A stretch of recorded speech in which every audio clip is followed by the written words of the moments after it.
وبما أني قادري أقول أدرك عبدك جيلاني أدرك عبدك جيلاني. السلام علیکم ورحمۃ اللہ وبرکاتہ.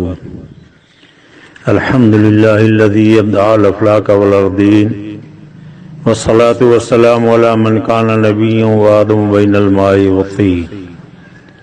اما بعد فاعوذ باللہ من الشیطان الرجیم. بسم اللہ الرحمن الرحیم. ورفعنا لک ذکرک. صدق اللہ العلی العظیم وصدق رسولہ النبی الامین الکریم ونحن علی ذلک لمن الشاہدین والشاکرین والحمد للہ رب العالمین. شہریار ارم تاجدار حرم نوبہار صفات شب اسرا کے دولہ مصطفیٰ جان رحمت جناب محمد الرسول اللہ صلی اللہ علیہ وسلم کی بارگاہ بے کس پناہ میں عقیدت و احترام سے درود و سلام کی نظریں پیش کریں. اللہم صلی علی سیدنا و نبینا مولانا محمد مان الجود والکرم وعلی آلہ بارک وسلم صلاۃ و سلام علیک یا رسول اللہ. امام اہل سنن فخر زمین و زمن مجدد اعتمادیہ مؤید ملت طاہرہ آیت من آیات اللہ سرکار اعلی حضرت امام احمد رضا فاضل بریلوی رضی اللہ تعالی عنہ فرماتے ہیں صبح طیبہ میں ہوئی بڑھتا ہے بالا نور کا صدقہ لینے نور کا آیا ہے تارا نور کا. باغ طیبہ میں سہانا پھول پھولا نور کا مست بوہیں بلبلیں پڑتی ہیں کلمہ نور کا. ناریوں کا دور تھا دل جل رہا تھا نور کا. یا رسول اللہ تم کو دیکھا ہو گیا ٹھنڈا کلیجہ نور کا. آئی بدعت چھائی ظلمت رنگ بدلا نور کا. ماہ سنت مہر طلعت لے لے بدلا نور کا. کاف گیسو ہا دہن یا ابرو آنکھیں عین سعاد کاف ہا یا عین سعاد ان کا ہے چہرہ نور کا. چاند جھک جاتا جدھر انگلی اٹھاتے مہد میں کیا ہی چلتا تھا اشاروں پر کھلونا نور کا. مولا صلی وسلم دائما ابدا علی حبیبک خیر الخلق کلہم. جماعت رضا مصطفیٰ بمبئی کے ارکان بالخصوص جناب محترم محمد ندیم صاحب نے یہ فرمائش کی کہ عید میلاد النبی صلی اللہ علیہ وسلم کے شرعی حیثیت کے عنوان پر تمہیں تقریر کرنی ہے. اس وقت میری طبیعت کچھ ناساز چل رہی ہے. شوگر بھی بڑھا ہوا ہے اور بلڈ پریشر بھی کافی بڑھا ہوا ہے. دعا کیجیے اللہ تبارک تعالی رد وہابیہ کی برکت سے مجھے شفائے عاجل کامل عطا فرمائے. عید میلاد النبی صلی اللہ علیہ وسلم کے شرعی حیثیت کے تعلق سے علماء اہل سنن نے کتابوں میں دلائل کے انبار جمع فرما دیے ہیں. اہل علم اچھی طریقے سے انہیں جانتے ہیں اور آج تک کسی بدمذہب وہابی دیوبندی یا منکر میلاد رسول صلی اللہ علیہ وسلم کو اس کے جواب کی ہمت اور طاقت نہیں ہوئی. اس لیے میں چاہتا ہوں آسان لفظوں میں چند باتیں بتا دوں اور حقیقت بھی یہی ہے کہ تقریر عوام کے لیے ہوتی ہے پڑھے لکھے علماء اور مشائخ کے لیے نہیں ہوتی. عوام کے لیے ایسی زبان میں گفتگو ہونا چاہیے جو آسانی کے ساتھ وہ سمجھ سکے. مسلسل چاند رات سے جماعت رضا مصطفیٰ بمبئی کی جانب سے عید میلاد النبی کے صلی اللہ علیہ وسلم کے مختلف عناوین کے تحت بیانات مدلل اور علمی تقریریں ہو رہی ہیں. میں عام فہم انداز میں کچھ باتیں بتانا چاہتا ہوں. سمجھ میں بات آ جائے فصاحت اس کو کہتے ہیں. دلوں میں جو اتر جائے بلاغت اس کو کہتے ہیں. عید میلاد النبی صلی اللہ علیہ وسلم کے شرعی حیثیت یہ کوئی ایسا مسئلہ نہیں کہ جس کے لیے دلائل پیش کیے جائیں. ایک سچا عاشق رسول اپنے آقا و مولا صلی اللہ علیہ وسلم کے محفل میلاد شریف کو اپنے لیے بہت بڑے خیر و برکت اور سعادت کی بات سمجھتا ہے. مگر کچھ بدعقیدہ اور ان کے صحبت میں رہنے والے کچھ سنی بھی اس سلسلے میں تذبذب کے شکار ہو جاتے ہیں. محفل میلاد شریف میں ہوتا کیا ہے؟ کلام ربانی کی تلاوت ہوتی ہے جس میں کسی کو اختلاف نہیں. نعت رسول پاک صلی اللہ علیہ وسلم پڑھا جاتا ہے اور پھر ذکر رسول پاک صلی اللہ علیہ وسلم ہوتا ہے. صلاۃ و سلام، دعا اور فاتحہ یہ میلاد شریف میں طریقہ اپنایا جاتا ہے۔ اب آئیے ہم آپ کو بتائیں کہ تلاوت کلام ربانی سے تو الحمدللہ کسی کو کوئی شکایت نہیں رہ گیا۔ نعت رسول صلی اللہ علیہ وسلم تو جو نبی کے سچے دیوانے ہیں وہ تو رات و دن دعا مانگتے ہیں، میں سو جاؤں یا مصطفیٰ کہتے کہتے، کھلے آنکھ صلی اعلیٰ کہتے کہتے۔ تمہاری یاد ہے اور میں ہوں، یہی دن رات اپنا مشغلہ ہے۔ مگر جو بدعقیدہ بد مذہب ہیں وہ معاذ اللہ 100,000 بار معاذ اللہ نا شریف سن کر کہتے ہیں کہ یہ دیکھو بریلوی لوگ گانا گا رہے ہیں۔ آئیے یہ دیکھا جائے کہ نعت رسول پڑھنا کیا شریعت کی نظر میں بہتر ہے کہ نہیں ہے؟ تو بخاری شریف کی روایت جس کو میں تھوڑا تفصیل کے ساتھ اپنے انداز میں بیان کر رہا ہوں، آپ اسے غور سے سماعت فرمائیں۔ مسجد نبوی شریف ہے، ہمارے آپ کے آقا و مولا سید عالم صلی اللہ علیہ وسلم جلوہ بار ہیں، صحابہ سرکار کے ارد گرد جمع ہیں۔ صحابی رسول حضرت حسان ابن ثابت آقا کریم کی بارگاہ میں اٹھ کے کھڑے ہو گئے، کہنے لگے یا رسول اللہ، ایک بالکل تازہ تازہ نعت پاک ہوئی ہے، آپ اگر اجازت دیں تو آپ کی نعت آپ ہی کو سنا دوں۔ سبحان اللہ، ذرا غور کیجئے اور سوچئے کہ آج سینکڑوں ہزاروں میل کی دوری پر جب ہم مدینے والے آقا کی نعت پڑھتے ہیں یا سنتے ہیں تو ہمارے دلوں کی کیفیت کیا ہوتی ہے؟ ہمیں ایسا محسوس ہوتا ہے کہ مدینہ طیبہ کی باغوں کے کھجوروں کے تازہ تازہ رس نچوڑ کر کان کے ذریعے دل میں اتارے جا رہے ہیں۔ پھر مسجد نبوی شریف جن کی نعت پڑھی جا رہی ہے اس محفل نعت کی سرپرستی اور صدارت کر رہے صحابہ کا جھرمٹ کس قدر پرکیف رہا ہوگا وہ منظر۔ اللہ کے پیارے رسول کے صحابی حضرت حسان نے کہا یا رسول اللہ، آپ کی بالکل تازہ تازہ نعت پاک ہے، آپ اجازت دیجئے آپ کی نعت آپ ہی کو سنا دوں۔ سرکار نے یہ نہیں کہا کہ احسان اگر تمہیں قرآن کی تلاوت کرنا ہو تو تلاوت کرو، نماز روزے کی بات کرنا ہو تو کرو، نعت مت پڑھو، نعت پڑھنا تو شرک و بدعت ہے معاذ اللہ۔ بلکہ اللہ کے پیارے رسول سید عالم صلی اللہ علیہ وسلم نے حضرت حسان کو نعت شریف پڑھنے کی اجازت دے دی۔ میں سوچنے لگا حضرت حسان، آپ نے نعت کہی تھی مگر کیا ضروری تھا کہ آپ نے جو نعت کہی ہے اس کو سرکار کو سنا بھی تھے؟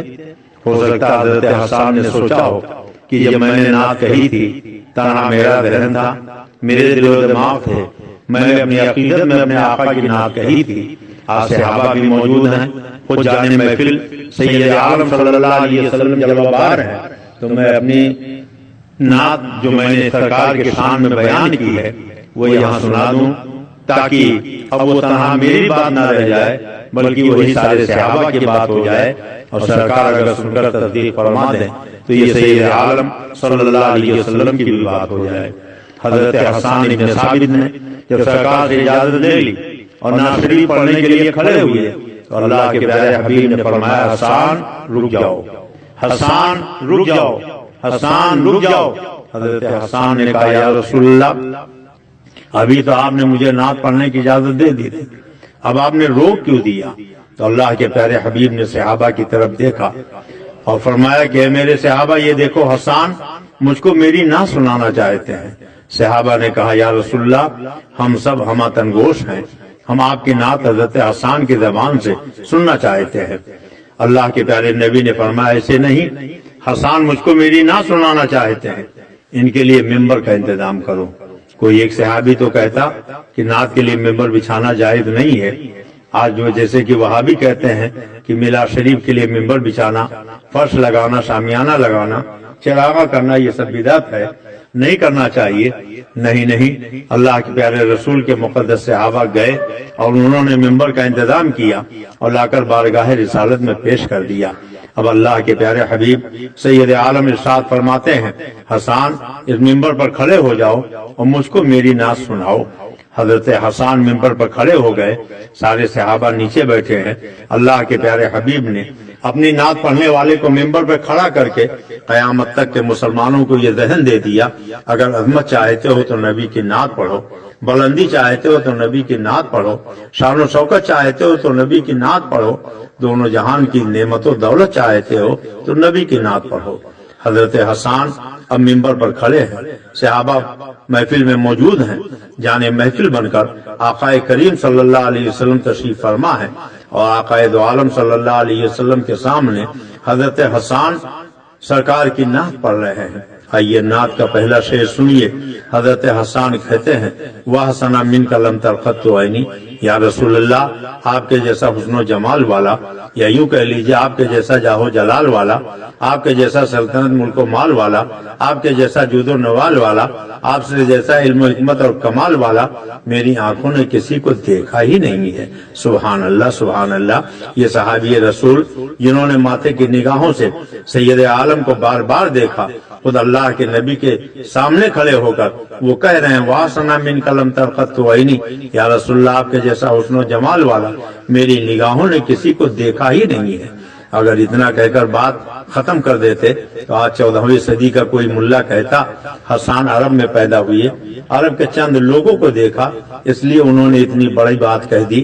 اگر وہ مصر جاتے تو انہیں ایک سے بڑھ کر ایک حسن نظر آتا، کشمیر جاتے تو وہاں انہیں حسن نظر آتا، مگر چونکہ عرب میں پیدا ہوئے اس لیے انہوں نے یہ کہہ دیا کہ آپ کے جیسا حسن و جمال والا میری نگاہوں نے کسی کو دیکھا ہی نہیں ہے۔ تو حضرت حسان کہتے ہیں، اگلا شعر بھی سن لو، وَحَسَنَ مِنْكَ لَمْ تَرْقَتُ عَيْنِي وَأَجْمَلَ مِنْكَ لَمْ تَلِدِ النِّسَاءُ، یا رسول اللہ آپ کے جیسا حسن و جمال والا، آپ کے جیسا جاہ و جلال والا، آپ کے جیسا سلطنت ملک و مال والا، آپ کے جیسا جود و نوال والا، آپ کے جیسا علم و حکمت اور کمال والا میری آنکھوں نے کسی کو دیکھا ہی نہیں۔ اور سچی بات تو یہ ہے کہ آج تک کوئی ماں ایسی پیدا ہی نہیں ہوئی جس نے آپ کے جیسا حسن و جمال والا کسی بیٹے کو پیدا کیا ہو۔ سبحان اللہ سبحان اللہ۔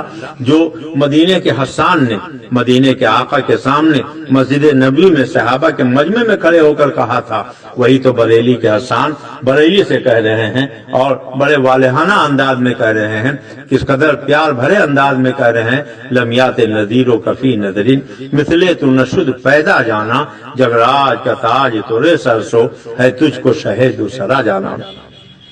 اعلیٰ حضرت امام اہل سنت مجدد دین و ملت نے اپنی طرف سے کوئی بات نہیں کہی ہے، وہی کہہ رہے ہیں جو سید عالم کے محفل مقدس میں حضرت حسان ابن ثابت نے صحابہ کی موجودگی میں کہا تھا، یا رسول اللہ آپ کے جیسا حسن و جمال والا آج تک کسی ماں نے کسی بیٹے کو پیدا ہی نہیں کیا ہے۔ اور آگے بڑھیے، حضرت حسان کہتے ہیں، خلقتا مبرأ من کل عیب، یا رسول اللہ اللہ تعالیٰ نے آپ کو ہر عیب سے مبرأ پیدا کیا۔ سبحان اللہ سبحان اللہ۔ یہ صحابی ہیں، وہابی نہیں ہیں، کہتے ہیں خلقتا مبرأ من کل عیب، یا رسول اللہ صلی اللہ علیہ وسلم اللہ تعالیٰ نے آپ کو ہر عیب سے مبرأ پیدا کیا۔ اور اب آپ ذرا دیکھیے، مولوی اشرف علی تھانوی نے اپنی کتاب حفظ الایمان کے اندر لکھا، جیسا علم رسول اللہ کو ہے ایسا ہر سبھی مجنوں بلکہ جمیع حیوانات و بہائم کو حاصل ہے۔ اب ذرا غور کریں اور سوچیں، اللہ کے پیارے حبیب سید عالم کے علم پاک کو بچے، پاگل، کتے، سور کے علم سے تشبیہ دی جا رہی ہے۔ اور یہی اتنا نہیں، رشید احمد گنگوہی، خلیل احمد امبیٹوی نے اپنی ناپاک کتاب براہین قاطعہ کے اندر لکھا کہ رسول اللہ کو پیٹھ پیچھے کی خبر نہیں، معاذ اللہ۔ اسی کتاب میں لکھا کہ رسول اللہ کو اردو زبان دیوبند کے ملاؤں نے سکھائی ہے۔ ہاں، اسی کتاب براہین قاطعہ میں لکھا شیطان اور ملک الموت کا علم رسول اللہ سے زیادہ ہے، اور شیطان اور ملک الموت کے علم کی وسعت قرآن اور حدیث سے ثابت ہے، اور رسول اللہ کے علم کی وسعت نہ قرآن میں ہے نہ حدیث سے ثابت ہے۔ آپ ذرا غور کریں اور سوچیں۔ ایک اور ملا قاسم نانوتوی نے اپنی کتاب تحذیر الناس کے اندر لکھا، خاتم النبیین کے معنی آخری نبی سمجھنا یہ عوام کا خیال ہے، اور یہاں تک لکھ دیا کہ اگر رسول خدا صلی اللہ علیہ وسلم کے بعد بھی کوئی نبی پیدا ہو جائے تو خاتمیت محمدی میں کوئی فرق نہیں آئے گا۔ اسماعیل دہلوی نے اپنی ناپاک کتاب تقویۃ الایمان میں لکھا، انبیاء، اولیاء، جن، شیطان، بھوت، پریت سب برابر ہیں، معاذ اللہ۔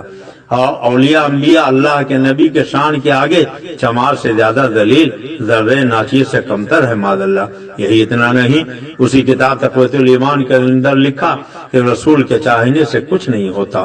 تقویۃ الایمان کے اندر جو ندوہ کے کوس میں شامل ہے، اور ندوہ دیوبند اور دلی سے لاکھوں کی تعداد میں ہر سال چھپتی ہے، اس میں لکھا گیا کہ رسول خدا صلی اللہ علیہ وسلم معاذ اللہ 7,000 بار معاذ اللہ مر کر مٹی میں مل گئے۔ ذرا سوچئے، یہ دیوبند کے ملا لوگ ہیں جو اللہ کے پیارے حبیب سید عالم کی بارگاہ میں کھلی ہوئی گستاخیاں کر رہے ہیں، مگر وہ صحابی رسول ہیں۔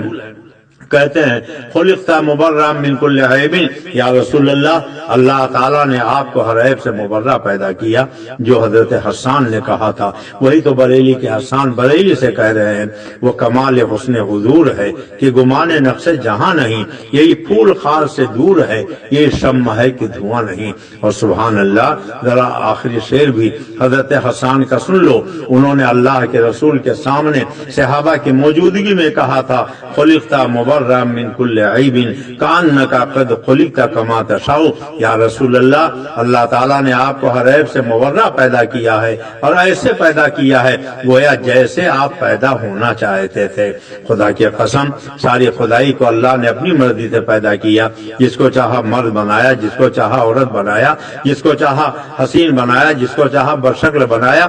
اللہ نے ساری خدائی کو اپنی مرضی سے پیدا کیا، جیسا چاہا ویسا بنا دیا۔ مگر اسی زمین کے اوپر، اسی آسمان کے نیچے ایک پیدا ہونے والا ایسا بھی پیدا ہوا ہے کہ سب کو تو اللہ تعالیٰ نے اپنی مرضی سے پیدا کیا ہے، مگر جب اس کو پیدا کرنا چاہا تو گویا اللہ نے یہ دیکھا کہ یہ پیدا ہونے والا کیسا پیدا ہونا چاہتا ہے۔ اور یہ ہمارا، یہ بریلویوں کا عقیدہ نہیں، یہ حضرت حسان کا عقیدہ ہے۔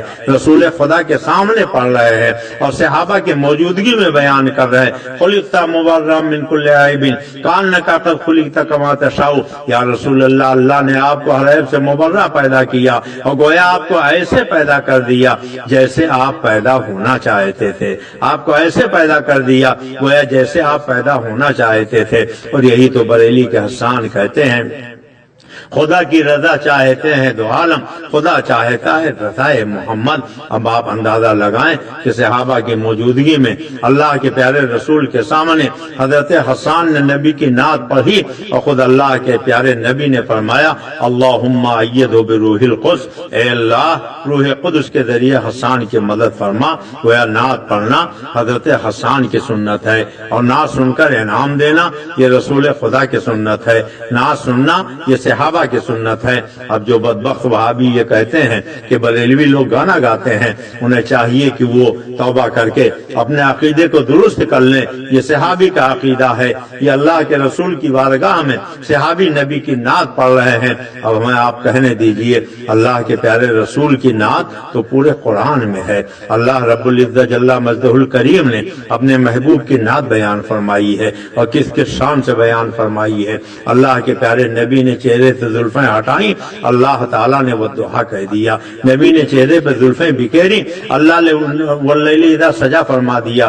نبی نے کالا کمبل اوڑھا، اللہ نے یا ایھا المزمل فرما دیا۔ نبی نے چادر لپیٹی، اللہ نے یا ایھا المدثر فرما دیا۔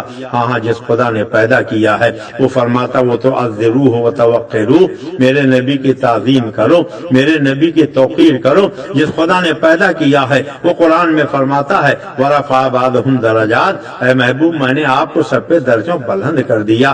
ہاں جس خدا نے پیدا کیا ہے وہ اپنے بندوں کو اپنے نبی کا ادب سکھاتے ہوئے ارشاد فرماتا ہے، یا ایھا الذین آمنوا لا تقدموا بین یدی اللہ ورسولہ، اے وہ لوگوں جو ایمان لا چکے ہو میرے رسول کے آگے قدم نہ بڑھانا۔ یا ایھا الذین آمنوا لا ترفعوا اصواتکم فوق صوت النبی، اے ایمان والو اگر میرے محبوب کی بارگاہ میں بولنے کی سعادت حاصل ہو جائے تو تمہاری آواز میرے محبوب کی آواز پہ اونچی نہ ہونے پائے۔ ولا تجہروا لہ بالقول کجہر بعضکم لبعض، اور میرے نبی سے ایسے باتیں مت کرنا جیسے آپس میں ایک دوسرے سے باتیں کیا کرتے ہو۔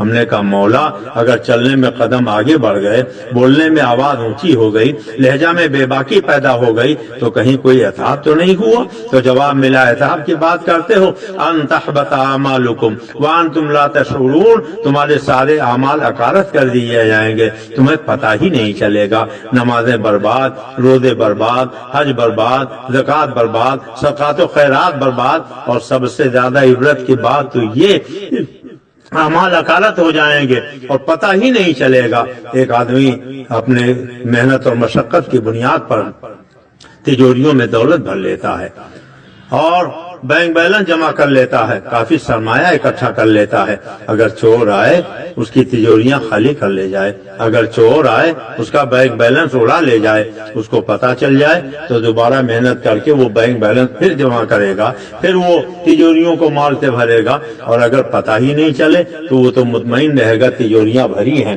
بینک میں اچھا خاصا پیسہ موجود ہے، اب ہمیں محنت کرنے کی ضرورت کیا ہے؟ بلا تشبیہ بالکل یہی حال ہے کہ جو اللہ کے نبی کے شان میں گستاخی کرتے ہیں ان کا ایمان برباد ہو جاتا ہے، اعمال برباد ہو جاتے ہیں، اور انہیں پتہ ہی نہیں چلتا، وہ تو سمجھتے ہیں کہ نمازیں ہمارے پاس ہیں، روزے ہمارے پاس ہیں، حج و زکوٰۃ ہمارے پاس ہیں، اعمال صالحہ ہمارے پاس ہیں، اور اللہ فرماتا ان تحبط اعمالکم وانتم لا تشعرون، تمہارے سارے اعمال اکالت کر دیے جائیں گے اور تمہیں خبر ہی نہیں ہوگی۔ اللہ تو یہاں تک ارشاد فرماتا ہے ان الذین یغضون اصواتهم عند رسول اللہ اولئک الذین امتحن اللہ قلوبهم للتقوی لهم مغفرۃ واجر عظیم، جو لوگ نبی کی بارگاہ میں دھیمی آواز سے بولتے ہیں اللہ تعالیٰ نے ان کے دلوں کو تقوی کے لیے چن لیا ہے، ان کے لیے مغفرت ہے، ان کے لیے اجر عظیم ہے۔ سبحان اللہ سبحان اللہ۔ اللہ قرآن میں اپنے بندوں کو اپنے نبی کا ادب سکھاتے ہوئے فرماتا ہے اور کس شان سے ارشاد فرماتا ہے، اپنے پیارے حبیب کی تعظیم اپنے بندوں کو کس انداز میں سکھاتا ہے۔ اللہ قرآن میں فرماتا ہے کہ وہ لوگ، اللہ قرآن میں فرماتا ہے کہ اگر نبی حجرے کے اندر ہوں تو انہیں باہر سے پکارو نہیں اور بلکہ انتظار کرو، وہ حجرے اقدس سے باہر آ جائیں تو ان کی بارگاہ میں عرض حال کرو، اور یہ عرض حال کس انداز میں کرو؟ یا ایھا الذین آمنوا لا تقولوا رائنا وقولوا انظرنا، اے ایمان والو میرے محبوب کی بارگاہ میں رائنا مت کہنا، اگر کہنا ہی ہے تو انظرنا کہنا۔ اللہ اکبر۔ یہی اتنا نہیں، آپ قرآن کا مطالعہ کریں تو پتہ چلے گا نبی کی شان کیا ہے۔ میرے نبی اپنے دستے مبارک میں لے کر کنکریاں پھینک رہے ہیں، کنکریوں سے پوچھو تمہیں کس نے پھینکا تھا؟ جواب دیں گے رسول اللہ نے پھینکا تھا۔ صحابہ سے پوچھو کنکریاں کس نے پھینکی تھیں؟ جواب دیں گے رسول اللہ نے پھینکی تھی۔ کافروں سے پوچھو کنکریاں کس نے پھینکی تھی؟ جواب ملے گا رسول اللہ نے پھینکی تھی۔ خود نبی سے پوچھو یا رسول اللہ کنکریاں کس نے پھینکی تھی؟ سرکار فرمائیں گے میں نے پھینکی تھی، مگر جب ہم نے اللہ سے پوچھا اے اللہ تو بتا دے کنکریاں کس نے پھینکی ہیں، تو اللہ فرماتا وما رمیتا اذ رمیتا ولکن اللہ رما، اے محبوب جو کنکریاں تم نے پھینکی تھی وہ تم نے نہیں، میں نے اپنے ید قدرت سے پھینکی تھی۔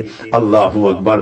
اللہ کے پیارے حبیب سید عالم صلی اللہ علیہ وسلم کی شان کیا ہے، آپ ذرا غور کریں اور ملاحظہ فرمائیں۔ صحابہ نبی کے ہاتھ پہ ہاتھ رکھ کر بیعت کر رہے ہیں، آپ صحابہ سے پوچھو کس کا ہاتھ تھا؟ جواب دیں گے نبی کا ہاتھ تھا۔ ساری خدائی سے پوچھو کس کا ہاتھ تھا؟ جواب ملے گا نبی کا ہاتھ تھا۔ خود نبی سے پوچھو یا رسول اللہ صلی اللہ علیہ وسلم کس کا ہاتھ تھا؟ فرمائیں گے میرا ہاتھ تھا، مگر اللہ سے پوچھے اللہ تو بتا دے کس کا ہاتھ تھا؟ تو اللہ جو جسم و جسمانیہ سے پاک ہے وہ فرماتا ہے ید اللہ فوق ایدیہم، ان کے ہاتھ پہ خدا کا ہاتھ تھا۔ کیا شان ہے ہمارے آقا و مولا کی۔ اللہ قرآن میں فرماتا ہے انا اعطیناک الکوثر، اے محبوب میں نے آپ کو کوثر کا خزانہ دے دیا۔ ہاں ہاں، اللہ قرآن میں فرماتا ہے لا اقسم بہذا البلد، اے محبوب مجھے شہر مکہ کی قسم، شہر مکہ کی قسم کیوں؟ کیا اس لیے کہ وہاں خانہ کعبہ ہے؟ شہر مکہ کی قسم کیوں؟ کیا اس لیے کہ وہاں حجر اسود ہے؟ شہر مکہ کی قسم کیوں؟ کیا اس لیے کہ وہاں چاہے زمزم ہے؟ شہر مکہ کی قسم کیوں؟ کیا اس لیے کہ وہاں صفا اور مروہ ہے؟ شہر مکہ کی قسم کیوں؟ کیا اس لیے کہ وہاں حتیم ہے؟ شہر مکہ کی قسم کیوں؟ کیا اس لیے کہ وہاں مقام خلیل ہے؟ شہر مکہ کی قسم کیوں؟ کیا اس لیے کہ وہاں مقام ابراہیم ہے؟ شہر مکہ کی قسم کیوں؟ کیا اس لیے کہ وہاں مستجاب ہے؟ شہر مکہ کی قسم کیوں؟ کیا اس لیے کہ وہاں میزاب رحمت ہے؟ شہر مکہ کی قسم کیوں؟ کیا اس لیے کہ وہاں عرفات و منی اور مزدلفہ ہے؟ نہیں نہیں، اللہ کہتا ہے وانتا حل بہذا البلد، اے محبوب مجھے شہر مکہ کی قسم اس لیے ہے کہ اس شہر کے ذروں نے آپ کے قدموں کا بوسہ لے لیا ہے۔ کھائے قرآن خاک گدر کی قسم، اس کفے پاک حرمت پہ لاکھوں سلام۔ جبھی تو میرے اعلیٰ حضرت فرماتے ہیں ہوتے کہاں خلیل و بینا کعبہ و مینا، لولاک والے صاحب سب تیرے گھر کی ہے۔ اللہ اللہ، اللہ کے پیارے نبی سید عالم کی شان دیکھیے۔ اللہ رب العزت ارشاد فرماتا ورفعنا لک ذکرک، اے محبوب میں نے تمہارے لیے تمہارے ذکر کو بلند کر دیا۔ آج اللہ کے رسول کے ذکر سے وہابی جلتا ہے۔ آؤ قرآن مقدس سے پوچھو، اللہ قرآن میں بیان کر رہا ہے۔ حضرت ابراہیم خلیل اللہ علیہ السلام کہتے ہیں وَاجْعَل لِّي لِسَانَ صِدْقٍ فِي الْآخِرِينَ، اے میرے پروردگار آنے والی نسلوں کی زبانوں پر میرے ذکر جمیل کو جاری کر دے۔ سبحان اللہ، اللہ کے خلیل نے دعا مانگی، اے اللہ آنے والی نسلوں کی زبانوں پر میرے ذکر جمیل کو جاری کر دے۔ اب ذرا غور کریں اور سوچیں کہ حضرت ابراہیم اللہ کے نبی ہیں، اللہ اپنے نبیوں کی دعا کبھی رد نہیں فرماتا ہے، کیسے اللہ نے قبول فرمایا؟ آج قربانی کرنے والا قربانی کرتا ہے، حضرت ابراہیم خلیل اللہ کی یاد مناتا ہے۔ آج حج کرنے والا حج کے لیے جاتا ہے تو مکہ شریف میں قدم قدم پر حضرت ابراہیم کی یاد مناتا ہے۔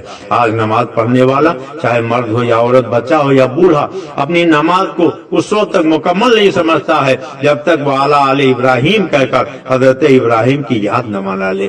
حضرت ابراہیم نے کہا تھا وَاجْعَل لِّي لِسَانَ صِدْقٍ فِي الْآخِرِينَ، اے میرے پروردگار آنے والی نسلوں کی زبانوں پر میرے ذکر جمیل کو جاری کر دے۔ تو اللہ نے آج کیسا ذکر جاری کیا، ہر نمازی قیامت تک حضرت ابراہیم خلیل اللہ کا ذکر کرے گا، حاجی ذکر کرے گا، قربانی کرنے والا ذکر کرے گا۔ مگر خلیل اور حبیب کا فرق دیکھو، خلیل نے مانگا تب انہیں ملا، اور کیا ملا؟ آنے والی نسلیں ان کا ذکر کریں گی، مگر حبیب کو مانگنا نہیں پڑتا ہے۔ ان کا پروردگار اپنے شان کریمے سے خود ارشاد فرماتا ہے وَرَفَعْنَا لَكَ ذِكْرَكَ، اے پیارے مصطفیٰ میں نے تمہارے لیے تمہارے ذکر کو بلند کر دیا۔ ذرا غور کریں، تمہارے لیے تمہارے ذکر کو بلند کر دیا۔ بلند کرنے والا کون ہے؟ بلند ہونے والے کون ہے؟ بلندی کا دار و مدار بلند کرنے والے کی طاقت پر ہوتا ہے، بلند ہونے والے کی صلاحیت پر ہوتا ہے۔ ذرا غور کیجئے، بلند کرنے والا احکم الحاکمین ہے، بلند کرنے والا محبوب رب العالمین ہے۔ نہ بلند کرنے والے سے زیادہ کوئی طاقت والا ہے، نہ بلند ہونے والے سے زیادہ کوئی صلاحیت والا ہے۔ اب بلند کرنے والے نے کتنا بلند کیا، بلند ہونے والا کتنا بلند ہوا، یہ تو خالی بلند کرنے والا جانے، بلند ہونے والے جانے۔ ہم نے تو صرف اتنا جانا ہے کہ یا رسول اللہ عرش پہ تازہ چھیڑ چھاڑ، عرش پہ تازہ چھیڑ چھاڑ، عرش پہ تازہ چھیڑ چھاڑ، فرش پہ طرفہ دھوم دھام، کان جدھر لگائیے، کان جدھر لگائیے، کان جدھر لگائیے، آقا تیری ہی داستان ہے، کان جدھر لگائیے، آقا تیری ہی داستان ہے۔ اور سبحان اللہ، سرکار اعلی حضرت فرماتے ہیں یا رسول اللہ فرش والے تیری شوکت کا علو کیا جانے، فرش والے تیری شوکت کا علو کیا جانے، فرش والے تیری شوکت کا علو کیا جانے۔ خسروا عرش پہ اڑتا ہے فریرا تیرا، خسروا عرش پہ اڑتا ہے فریرا تیرا۔ ذرا آپ غور کریں، جن کا ذکر اللہ بلند کرے، کائنات کا خالق و مالک بلند کرے، اس کو یہ وہابی گھٹانا چاہتے ہیں۔ کیا یہ گھٹا سکتے ہیں؟ مجھے تو یاد آتا ہے ہمارے یہاں اتر پردیش میں چڑیا پائی جاتی ہے جس کو ٹٹیری کہا جاتا ہے، جنگلوں میں رہتی ہے۔ جب سارے پرندے سونے کے لیے لیٹتے ہیں، اپنی ٹانگیں پھیلا لیتے ہیں، مگر ٹٹیری اپنے دونوں ٹانگوں کو اوپر اٹھا لیتی ہے۔ ایک مرتبہ جنگل کے پرندے ٹٹیری کے پاس پہنچ گئے، کہا بڑی بھی سب ٹانگیں پھیلا کے سوتے ہیں، تم اپنی ٹانگیں اوپر اٹھا کے کیوں سوتی ہو؟ تو ٹٹیری نے کہا تم نہیں جانتے ہو، میرے دل میں قوم کا بہت بڑا درد ہے، میں جب نظر اٹھاتی ہوں یہ نیلگوں آسمان نظر آتا ہے، مجھے ڈر لگتا ہے، نہ کوئی کھمبا ہے نہ کوئی دیوار ہے، کہیں ایسا نہ ہو کہ یہ آسمان گر پڑے اور میری قوم اسی میں دب کے چکنا چور ہو جائے، اس لیے میں اپنی ٹانگوں کو اٹھا لیتی ہوں تاکہ یہ آسمان گرے تو میری دونوں ٹانگوں پر رک جائے۔ ننھی سی جان دیکھو اور آسمان کو روکنے کا حوصلہ دیکھو۔ یہی حال نزد کے پاگلوں کا ہے کہ جس نبی کی شان، جس نبی کا ذکر، جس نبی کی عظمت ان کا خدا بڑھائے، اس کو یہ گھٹانے کی کوششیں کر رہے ہیں، یہ گھٹانے کی ناپاک کوششیں کر رہے ہیں۔ سبحان اللہ، میرے اعلیٰ حضرت کہتے ہیں یا رسول اللہ تو گھٹائے سے کسی کے نہ گھٹا ہے نہ گھٹے، تو گھٹائے سے کسی کے نہ گھٹا ہے نہ گھٹے، جب بڑھائے تجھے اللہ تعالی تیرا، اور مٹ گئے مٹتے ہیں مٹ جائیں گے دشمن تیرے، نہ مٹا ہے نہ مٹے گا کبھی چرچا تیرا۔ سبحان اللہ، آقا کریم صلی اللہ علیہ وسلم کے شان کتنی بلند و بالا ہے، ان کا مقام کتنا بلند و بالا ہے۔ خدا نے پیدا کیا وہ اپنے محبوب کے شان بیان کر رہا ہے، سبحان اللہ، کس شان سے بیان کر رہا ہے۔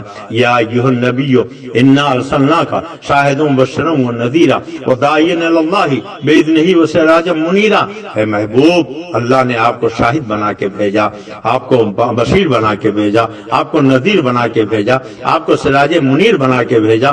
ذرا مسلمانوں غور کرو، سوچو، جس خدا نے پیدا کیا وہ تو یا ایھا النبی کہے، جس خدا نے پیدا کیا وہ تو یا ایھا الرسول کہے، جس خدا نے پیدا کیا وہ تو طٰہٰ و یاسین کہے، جس خدا نے پیدا کیا وہ تو بشیر و نذیر کہے، جس خدا نے پیدا کیا وہ تو سراج منیر کہے، جس خدا نے پیدا کیا وہ تو وما ارسلناک الا رحمۃ للعالمین فرمائے، جس خدا نے پیدا کیا وہ تو قد جاءکم من اللہ نور کہے، جس خدا نے پیدا کیا وہ تو ورفعنا لک ذکرک کہے، جس خدا نے پیدا کیا وہ تو انا اعطیناک الکوثر کہے۔ اور یہ نزد کے پاگل وہابی دیوبندی اللہ کے پیارے محبوب کی شان گھٹانے کی ناپاک کوششیں کرتے ہوئے انہیں چمال سے زیادہ ذلیل لکھ رہے، ذرے ناچیر سے کمتر لکھ رہے۔ جبھی تو میرے اعلیٰ حضرت فرماتے ہیں سونا جنگل رات اندھیری، چھائی بدلی کالی ہے، سونے والوں جاگتے رہیے، چوروں کی رکھوالی ہے، آنکھ سے کاجل صاحب چلا لیں یا وہ چور بلا کے ہیں، تیری گٹھری تاکی ہے اور تو نے نیند نکالی ہے،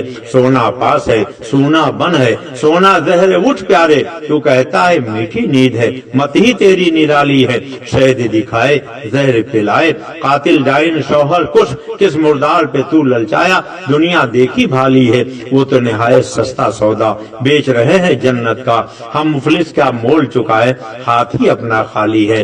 اللہ کے پیارے حبیب سید عالم صلی اللہ علیہ وسلم کی ذکر کی محفل سجانا، میلاد شریف کرنا، یہ انتہائی خیر و برکت کی بات ہے۔ ہوئے برباد وہ گھر جس میں تیری یاد نہ ہو، یا رسول اللہ، ہوئے برباد وہ گھر جس میں تیری یاد نہ ہو، اجڑے وہ شہر جہاں محفل میلاد نہ ہو۔ جنت الفردوس کی دل میں تمنا ہے اگر دھوم سے مل کر مناؤ عید میلاد النبی۔ اللہ قرآن پاک میں ارشاد فرماتا ہے وَعَمَّا بِنِعْمَةِ رَبِّكَ فَحَدِّثْ، اے میرے بندو اپنے رب کی نعمت کا خوب خوب چرچا کرو۔ اور آج جو بھی نعمت ہمیں ملی ہے وہ سب اللہ کے رسول سید عالم صلی اللہ علیہ وسلم کے صدقے میں ملی ہے، اور ہمارے آقا و مولا سب سے بڑی اللہ کی نعمت ہے، اور اس لیے ہم ان کا ذکر کرتے ہیں، اس لیے کہ ہمیں اللہ نے بے شمار نعمتیں عطا فرمائی ہیں۔ آنکھ عطا فرمائی کیا معمولی نعمت ہے، ہاتھ عطا فرمائے کیا معمولی نعمت ہے، اور کان عطا فرمائے کیا معمولی نعمت ہے، پیر عطا فرمائے کیا معمولی نعمت ہے۔ ہاتھ کتنی بڑی نعمت ہے یہ کسی لولے سے پوچھو، پیر کتنی بڑی نعمت ہے یہ کسی لنگڑے سے پوچھو، آنکھیں کتنی بڑی نعمت ہے یہ کسی اندھے سے پوچھو، زبان کتنی بڑی نعمت ہے یہ کسی گونگے سے پوچھو۔ ایک لولا بتائے گا ہاتھ کتنی بڑی نعمت ہے، لنگڑا بتائے گا پیر کتنی بڑی نعمت ہے، اندھا بتائے گا آنکھیں کتنی بڑی نعمت ہے، ایک بیمار بتائے گا صحت کتنی بڑی نعمت ہے۔ اللہ قرآن میں فرماتا ہے میں نے تمہیں اتنی نعمتیں دی ہیں کہ اگر تم شمار کرنا چاہو تو انہیں شمار نہیں کر سکتے۔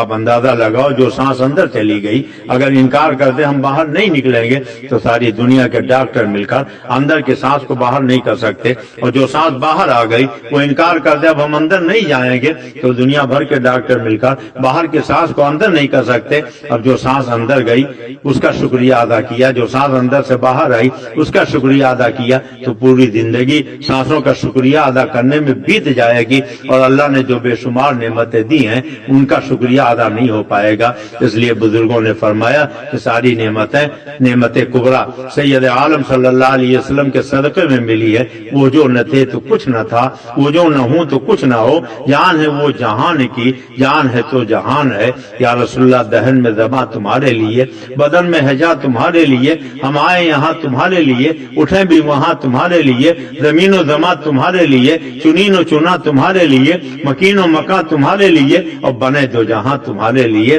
اس لیے ہم سب سے بڑی نعمت سید عالم صلی اللہ علیہ وسلم میں ان کا ذکر زیادہ کرتے ہیں، اللہ کے حکم کی تعمیل کرتے ہوئے وَعَمَّا بِنِعْمَةِ رَبِّكَ فَحَدِّثْ، اپنے رب کی نعمت کا خوب خوب چرچا کرو، تو اس طریقے سے اللہ کی تمام نعمتوں کا شکریہ ادا ہو جاتا ہے۔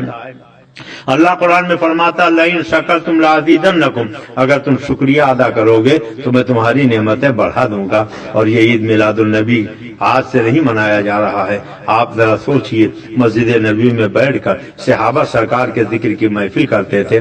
لوگ کہتے ہیں اچھا جناب آپ جس طریقے سے میلاد شریف کرتے ہو کیا اس طریقے سے صحابہ نے میلاد شریف کیا ہے؟ کیا اس طریقے سے اہل بیت نے میلاد شریف کیا ہے؟ کیا اس طریقے سے تابعین تبع تابعین ائمہ دین نے میلاد شریف کیا؟ اور اگر نہیں کیا تو یہ بدعت ہے، اور بدعت سے رسول اللہ خوش نہیں بلکہ ناراض ہوں گے۔ میں پوچھنا چاہتا ہوں بدعت کہتے کسے ہے؟ ایک بدبخت وہابی ایک مرتبہ مل گیا، میں نے پوچھا تم بتاؤ بدعت بدعت کی رٹ لگاتے ہو، بدعت کسے کہتے ہیں؟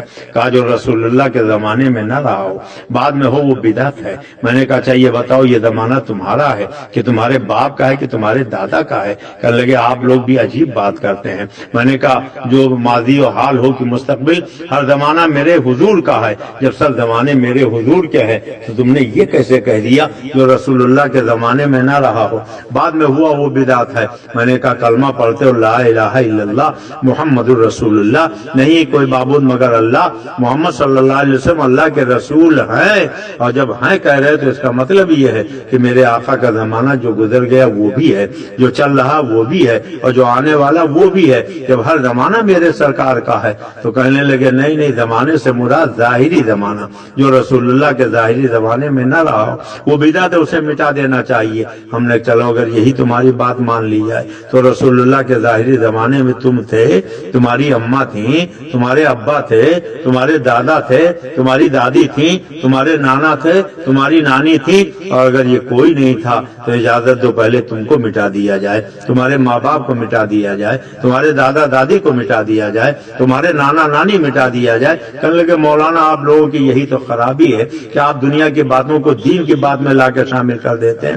ارے دین کی وہ بات جو رسول اللہ کے ظاہری زمانے میں نہ رہی ہو بعد میں پیدا کی گئی ہو بدعت ہے، اس کو مٹا دینا چاہیے۔ ہم نے کہا چلو یہی مان لو تو مسجدوں میں یہ مینارے جو تم نے بنائے ہیں 100 فٹ کے 150 فٹ کے، کیا رسول اللہ کے ظاہری زمانے میں تھے؟ یہ مسجدوں میں جو قالینیں بچھائی ہیں کیا رسول اللہ کے ظاہری زمانے میں تھا؟ یہ فانوس جو لگائے ہیں کیا رسول اللہ کے زمانے میں تھا؟ یہ ایئر کنڈیشن جو لگایا ہے کیا رسول اللہ کے ظاہری زمانے میں تھا؟ یہ قالین جو بچھائی ہے کیا رسول اللہ کے ظاہری زمانے میں تھا؟ یہ مائک جو لگایا ہے کیا رسول اللہ کے ظاہری زمانے میں تھا؟ قرآن پاک میں یہ زبر زیر پیش جزم تشدید جو لگائے ہیں کیا رسول اللہ کے زمانے میں تھا؟ کاغذ پہ دفتیوں کے بیچ میں یہ چھاپ کر جو قرآن پاک پڑھا جا رہا ہے کیا رسول اللہ کے ظاہری زمانے میں تھا؟ کیا صدیق اکبر کے زمانے میں تھا؟ فاروق اعظم عثمان غنی مولا علی کے زمانے میں تھا؟ یہ بخاری مسلم سیاہ ستہ اور دوسری حدیث کی کتابیں کیا رسول اللہ کے ظاہری زمانے میں تھی؟ کیا صحابہ کرام نے اس کو جمع کیا تھا؟ اور اگر نہیں جمع کیا تھا تو جب یہ بخاری تھی ہی نہیں تو افتتاح بخاری کا جلسہ کیا صحابہ کرتے تھے؟ ختم بخاری کے اجلاس کیا صحابہ کرتے تھے؟ کیا رسول اللہ نے یا صحابہ نے یا تابعین نے یا اہل بیت نے دارالعلوم دیوبند کی یہ بڑی بلڈنگ جیسی کوئی بلڈنگ بنائی تھی؟ ندوہ کے جیسی کوئی بلڈنگ بنائی تھی؟ کیا یہ سب بدعت نہیں ہے؟ اگر ہر بدعت مٹا ہی دینا چاہیے تو جاؤ دیوبند کی عمارت کو گرا دو، جاؤ ندوہ کی عمارت کو گرا دو، جاؤ یہ بڑی بڑی بلڈنگیں جو تم نے دین کے نام پر بنائی ان کو گرا دو۔ تم کہتے ہو رسول اللہ نے جو نہیں کیا، صدیق اکبر نے نہیں کیا، فاروق اعظم نے نہیں کیا، عثمان غنی نے نہیں کیا، مولا علی نے نہیں کیا رضوان اللہ تعالی علیہ مجمعین، تو یہ ہم بھی نہیں کریں گے، اس لیے کہ ہم تو وہی کریں گے جو صحابہ نے کیا ہو، جو اللہ کے رسول نے کیا ہو۔ تو بتاؤ عرب ملک کا نام اللہ کے نبی نے جزیرۃ العرب رکھا تھا، حدیث میں یہ نام موجود ہے، اللہ کے پیارے نبی نے جزیرۃ العرب عرب شریف کا نام رکھا تھا۔ اور جب تمہارا یہ باپ سعود پیدا ہوا تو اس نے عرب کے نام کے ساتھ اپنے نام کا پیوند جوڑا اور نام رکھا سعودیہ عربیہ۔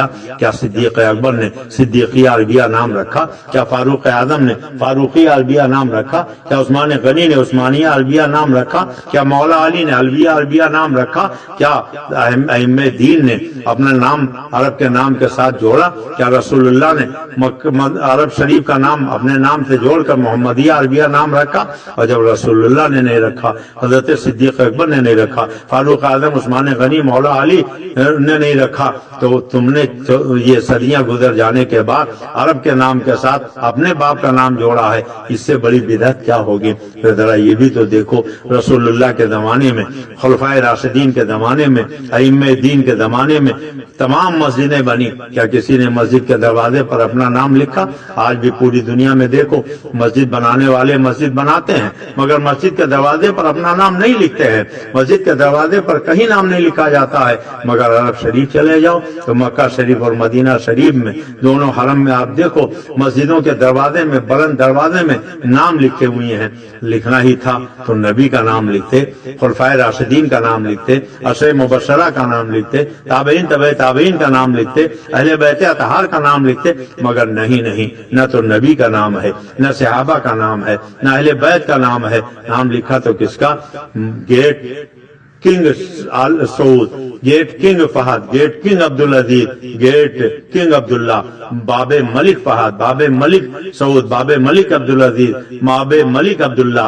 خدا کے گھر کے دروازے پر تم نے اپنے نام کے ساتھ، اپنے باپ دادا کے نام کے ساتھ کنگ لکھا، ملک لکھا ہے، تمہیں خدا کا خوف نہیں آیا؟ کل خدا کے سامنے کون سا منہ لے کے جاؤ گے؟ خدا کے گھر کے دروازوں پر تم نے اپنا نام جلی حرفوں میں لکھا، اور خالی نام ہی نہیں لکھا، اس کے ساتھ کنگ لکھا، اس کے ساتھ ملک لکھا۔ کیا یہ سب بدعت نہیں ہے؟ حرم کعبہ میں تم نے اے سی لگائی، وہ کہاں سے جائز ہو گیا؟ تم نے وہاں قالین بچھایا، کہاں سے جائز ہو گیا؟ کیا رسول اللہ کے زمانے میں یہ قالین حرم کعبہ میں تھی؟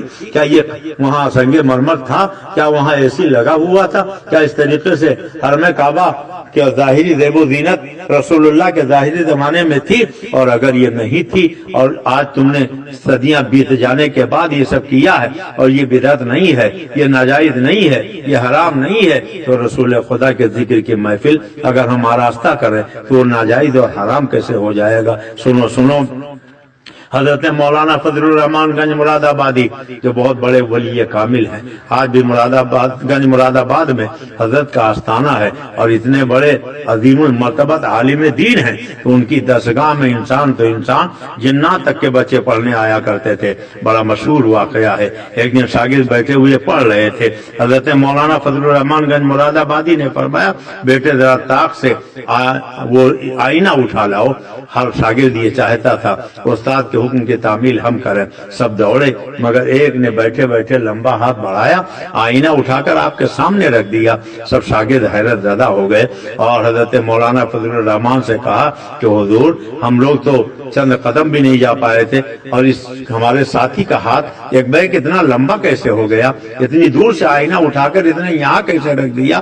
تو حضرت مولانا فضل الرحمان نے فرمایا تم نہیں جانتے ہو، یہ دیکھنے میں تمہاری طرح ضرور ہے مگر حقیقت میں تمہاری طرح نہیں ہے، یہ قوم جن سے ہے، اور اللہ نے جنوں کو یہ طاقت دی ہے کہ وہ اگر چاہیں تو دور سے چیز اٹھا سکتے ہیں۔ اور کہنے دیجئے کہ حضرت مولانا فضل الرحمان گنج مراد آبادی کس قدر ایمان افروز بات کرتے ہیں۔ کسی نے کہا تھا کہ اے مولانا ہم تو آپ کو بہت بڑا دیندار سمجھتے تھے مگر آپ تو بڑے کٹر بدعتی نکلے۔ فرمایا وہ کیا؟ کہ آپ میلاد شریف کی محفل کرتے ہو، اس میں لڈو بانٹتے ہو، کیا صحابہ نے بھی میلاد شریف کی محفل کر کے لڈو بانٹی؟ تو حضرت مولانا فضل الرحمان جو اودھی زبان بولا کرتے تھے انہوں نے فرمایا کہ بے وقوف، صحابہ تو سرکار کے نام پر مڑوا بانٹا کرتے تھے، یعنی اپنا سر کٹوا دیا کرتے تھے، ہم اگر لڈو بانٹتے تو تمہیں تکلیف کیوں ہوتی ہے؟ حضرت مولانا فضل الرحمان گنج مراد آبادی کا طریقہ تھا کہ میلاد شریف کی محفلیں جب منعقد کرتے تھے تو چراغا کرتے تھے، محفل کے چاروں طرف مٹی کے دیے بنا کر اس میں دیسی گھی ڈال کے بتی جال کر پوری محفل کو منور اور مجلہ کر دیتے تھے۔ ایک مرتبہ محفل میلاد شریف کے لیے آرائش کی گئی، چراغا کیا گیا، ایک مولوی صاحب پہنچ گئے، انہوں نے دیکھا، کہنے لگے مولانا آپ بھی اتنے بڑے بدعتی ہو، ایک دو چراغ جلا دیتے روشنی ہو جاتی۔ اللہ نے قرآن میں کہا کلوا واشربوا ولا تسرفوا، کھاؤ پیو مگر فضول خرچی نہ کرو، ایک دو چراغ سے کام چل جاتا کہ سینکڑوں چراغ جلانے کی کیا ضرورت ہے۔ حضرت مولانا فضل الرحمان گنج مراد آبادی نے فرمایا مولوی صاحب اگر آپ کی نظر میں یہ چراغ غلط جل رہے ہیں تو جائیے بجھا دیجیے۔ مولوی صاحب آگے بڑھے، ایک چراغ کو پھونک ماری بجھ گیا، دوسرے کو پھونک ماری بجھا مگر پچھلا بجھا ہوا خود بخود جل اٹھا، تیسرے کو پھونک ماری بجھا مگر دوسرا جل اٹھا، چوتھے کو پھونک ماری بجھا مگر تیسرا جل اٹھا۔ اب آگے آگے چراغوں کو بجھاتے جا رہے ہیں، پیچھے پیچھے چراغ جلتے جا رہے ہیں، آخری چراغ کو پھونک ماری بجھا اور بجھنے کے بعد جل اٹھا۔ تو مولوی صاحب نے کہا مولانا ہم سنتے تھے کہ آپ کے ہاں جنات کے بچے پڑھنے آتے ہیں مگر آج ہم نے ماتھے کی نگاہوں سے دیکھ لیا کہ واقعی آپ کے ہاں جنات کے بچے پڑھنے آتے ہیں۔ میں چراغوں کو بجھاتا جا رہا ہوں، وہ پیچھے پیچھے جلاتے جا رہے ہیں۔ حضرت مولانا فضل الرحمان گنج مراد آبادی کی آنکھ میں آنسو آ گئے۔ فرمایا مولوی صاحب اگر فضل الرحمان نے یہ چراغ اپنے بیٹے کی ولادت کی خوشی میں کیا ہوتا تو یقیناً تم پھونک مار کر بجھا سکتے تھے، مگر فضل الرحمان نے یہ چراغ آمنہ کے لال کی ولادت کی خوشی میں جلائے ہیں، اور فانوس بن کے جس کی حفاظت ہوا کرے وہ شمع کیا بجھے جسے روشن خدا کرے۔ سن لو نور خدا کفر کی حرکت پر خندادن، پھونکوں سے یہ چراغ جل بجھایا نہ جائے گا۔ آپ ذرا غور کریں اور سوچیں جیسے جیسے زمانہ آگے بڑھتا جا رہا ہے سرکار کی عظمتوں کا پرچم اور لہراتا جا رہا ہے۔ پوری دنیا میں جتنا پہلے میلاد شریف کی محفلیں ہوتی تھیں اب اس سے زیادہ ہو رہی ہیں، جتنا پہلے چراغا ہوتا تھا اب اس سے زیادہ چراغا ہو رہا، جتنا پہلے جھنڈے لگتے تھے اس سے زیادہ جھنڈے لگ رہے ہیں، جتنا پہلے اہتمام ہوتا تھا اس سے زیادہ اہتمام ہوتا ہے۔ اللہ کے رسول صلی اللہ علیہ وسلم فرماتے ہیں، اللہ نے فرمایا حدیث قدسی ہے لولاک لما خلقت الافلاک لولاک لما خلقت الارضین، اے محبوب اگر آپ کو پیدا کرنا منظور نہ ہوتا تو میں زمین کا فرش نہ بچھاتا، آسمان کا شامیانہ نہ لگاتا۔ یہ زمین کا فرش بچھایا میلاد مصطفیٰ کے لیے، آسمان کا شامیانہ لگایا میلاد مصطفیٰ کے لیے، چاند و سورج کے ہنڈے جلائے میلاد مصطفیٰ کے لیے، ستاروں کے قمقمے روشن کیے میلاد مصطفیٰ کے لیے، اور درختوں کے جھنڈے لہرائے میلاد مصطفیٰ کے لیے۔ یہ نعمتیں پیدا کی میلاد مصطفیٰ کے صدقے میں۔ اب جنہیں میلاد مصطفیٰ سے چڑ ہے ان سے کہو وہ میلاد والی زمین چھوڑ دیں، میلاد والا آسمان چھوڑ دیں، میلاد والے چاند سورج کی روشنی سے الگ چلے جائیں، اور قیامت تک ایسا نہیں کر سکتے ہیں تو میرے آقا کے میلاد کی محفل بھی کل بھی ہوتی تھی، آج بھی ہوتی ہے، آئندہ بھی ہوتی رہے گی، رہے گا یوں ہی، ان کا چرچا رہے گا، بڑے خاک ہو جائیں جل جانے والے۔ آج وہاں بھی بہت سے مغالطہ دیتے ہیں، کہتے ہیں چلو رسول اللہ صلی اللہ علیہ وسلم کے پیدائش کی تاریخ بھی ربیع الاول کی 12 تاریخ ہے، رسول اللہ کے وصال کی تاریخ بھی 12 ربیع الاول ہے، تو جب پیدائش اور وصال دونوں ہے تو جب پیدا ہوئے تھے خوشی منا لی گئی تھی، مگر جب انتقال ہو گیا تو اب کب منانا چاہیے؟ مگر کتنے بے وقوف ہیں یہ بریلوی لوگ کہ جب رسول اللہ پیدا ہوئے تب بھی خوشی منائی اور جب وصال ہو گیا تب بھی وہ خوشی ہی منا رہے۔ اب تو ہم منانا چاہیے، خوشی نہیں منانا چاہیے۔ ان ظالموں سے کہو شریعت کا قانون اور قاعدہ یہ ہے کہ کسی کے انتقال کے بعد زیادہ سے زیادہ 3 دن سوگ منانا چاہیے۔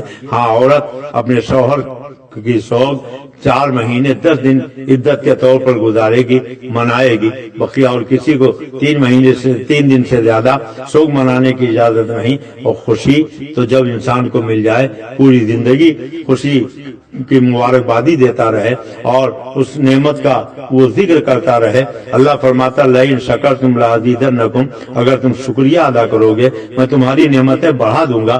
اللہ رب العزت جل مجدہ کریم نے اپنے پیارے محبوب کو پیدا فرمایا، یہ ہمارے آقا و مولا بہت بڑی نعمت ہیں، اور جب یہ نعمت اللہ نے ہمیں عطا فرمائی تو ان کا شکریہ ہم ادا کر رہے ہیں، کل بھی ادا کر رہے تھے، آج بھی ادا کر رہے ہیں۔ ان کے ذکر کی تذکرے کی محفلیں کل بھی آراستہ کرتے تھے، آج بھی آراستہ کر رہے اور انشاءاللہ تعالی ہمیشہ کرتے رہیں گے۔ وہاں بھی کہتا مولانا کب تک ذکر کرو گے؟ ہم نے کہا سن لو، رہے گا یوں ہی، ان کا چرچا رہے گا، بڑے خاک ہو جائیں جل جانے والے۔ کا 1 سال منا لیا، 2 سال منا لیا، اب تو 1400 سال ہو گئے، اب میلاد شریف منانا بند کر دو۔ ہم نے کہا 1400 سال ہی میں تمہارا پیٹ پھولا جا رہا ہے۔ ارے سنو، حشر تک ڈالیں گے ہم پیدائش مولا کے دھوم، حشر تک ڈالیں گے ہم پیدائش مولا کے دھوم، مثل فارس نزد کے قلعے گراتے جائیں گے۔ ہم اپنے آقا کے ذکر کی محفلیں کل بھی کرتے تھے، آج بھی کرتے ہیں، آئندہ کل بھی کرتے رہیں گے۔ اب ہمارے آقا و مولا صلی اللہ علیہ وسلم کے جب ذکر کی انجمن آراستہ ہوتی ہے، آقا کریم صلی اللہ علیہ وسلم کے میلاد شریف کی محفل ہم منعقد کرتے ہیں تو نہ ذکر کرنا ناجائز و حرام، نہ نعت شریف پڑھنا ناجائز و حرام، سب خیر و برکت کی بات ہے۔ آخر میں کھڑے ہو کر اپنے آقا کی بارگاہ میں ہم درود و سلام پڑھتے ہیں، اس سے وہابیوں کو بہت تکلیف ہوتی ہے۔ وہ کہتے ہیں کہ بھائی سب کر لو مگر یہ کھڑے ہو کر سلام نہ پڑھو۔ ہم نے کہا کھڑے ہو کر سلام پڑھنے تھے، آپ کو اتنی تکلیف کیوں ہے؟ کہنے لگے نماز میں سلام نبی پر جب بھیجا جاتا ہے تو بیٹھ کر پڑھا جاتا ہے، تو آپ لوگ بھی میلاد شریف کے محفل میں نبی پر بیٹھ کے سلام پڑھ لیا کرو۔ ہم نے کہا یہ کوئی ضروری نہیں ہے کہ نماز میں جو چیز جیسے ہو نماز کے باہر بھی ویسے ہونا چاہیے۔ کہنے لگے کیوں؟ میں نے کہا اس لیے کہ نماز میں قرآن کھڑے ہو کے پڑھا جاتا ہے، اور اگر یہی اصول ہے کہ جو چیز نماز میں جیسے ہو نماز کے باہر بھی ویسے ہونا چاہیے، تم بھی جب قرآن پڑھنا چاہو تو بجائے بیٹھ کے پڑھنے کے ہاتھ میں رحل لے کر کھڑے ہو جاؤ۔ ندوہ میں بھی کہہ دو، دیوبند میں بھی کہہ دو، سارے وہابی مدرسوں میں اعلان کر دو کہ چونکہ نماز میں قرآن کھڑے ہو کر پڑھا جاتا ہے، اس لیے آپ لوگ بھی اپنی مسجدوں میں اپنے مدرسوں میں قرآن پاک جب پڑھنا چاہو تو ہاتھ میں رحل لے کر کھڑے ہو جایا کرو۔ کہنے لگے مولانا ارے نماز میں ہم قرآن کھڑے ہو کر پڑھتے ہیں، نماز کے باہر بیٹھ کے پڑھتے ہیں۔ ہم نے کہا سن لو، نماز میں سلام ہم بیٹھ کے پڑھتے ہیں اور نماز کے باہر کھڑے ہو کے پڑھتے ہیں۔ کہنے لگے اچھا مولانا چلیے آپ پڑھ لیجئے مگر یا نہ لگائیے۔ ہم نے کہا کیوں نہ لگائیں؟ کہا یا تو جو سامنے ہو اسی کے لیے لگانا چاہیے، اللہ ہی کے لیے لگانا چاہیے، کسی غیر کے لیے دور سے یا لگاؤ گے تو شرک ہو جائے گا۔ میں نے پوچھا قبرستان جاتے ہو؟ کہا اور جا پائے نہ جا پائے مگر شب برات میں جاتے ہیں۔ ہم نے کہا جا کے کیا کرتے ہو؟ کہا جو حدیث میں آیا وہی کرتے ہیں۔ ہم نے کہا حدیث میں کیا آیا؟ کہا رسول اللہ نے فرمایا جب قبرستان جاؤ تو اپنے مردوں کو سلام کیا کرو۔ ہم نے کہا کیسے سلام کرتے ہو؟ کہا کہتے ہیں السلام علیکم یا اہل القبور۔ ہم نے کہا بھی تو کہہ رہے تھے یا اللہ ہی کے نام کے ساتھ لگانا چاہیے، اور جب قبرستان جاتے ہو تو قبر کے سارے مردوں کو یا کہہ کے سلام کرتے ہو یہ قبر کے مردے کیا تمہارے لیے اللہ ہے؟ اور اگر یہ اللہ نہیں ہے تو انہیں السلام علیکم یا اہل القبور کہہ کے سلام کیوں کرتے ہو؟ ہمیں کہنے دو جب تم اپنے قبرستان کے گاؤں کھیڑے کے قبرستان کے مردے کو یا کہہ کے سلام کر سکتے ہو تو ہم مدینے کے زندہ رسول کو یا کہہ کے سلام کیوں نہیں کر سکتے ہیں؟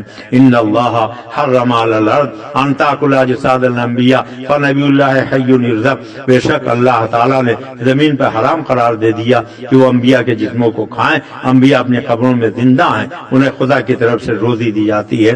اور سبحان اللہ، ذرا آپ یہ بھی تو غور کریں، وہابی کہتا ہے کہ صاحب رسول اللہ مدینے میں ہیں، آپ اتنی دور سے سلام کرتے ہو، ہم قبرستان کے سامنے رہتے ہیں تب کھڑے ہو کر سلام کر لیتے ہیں۔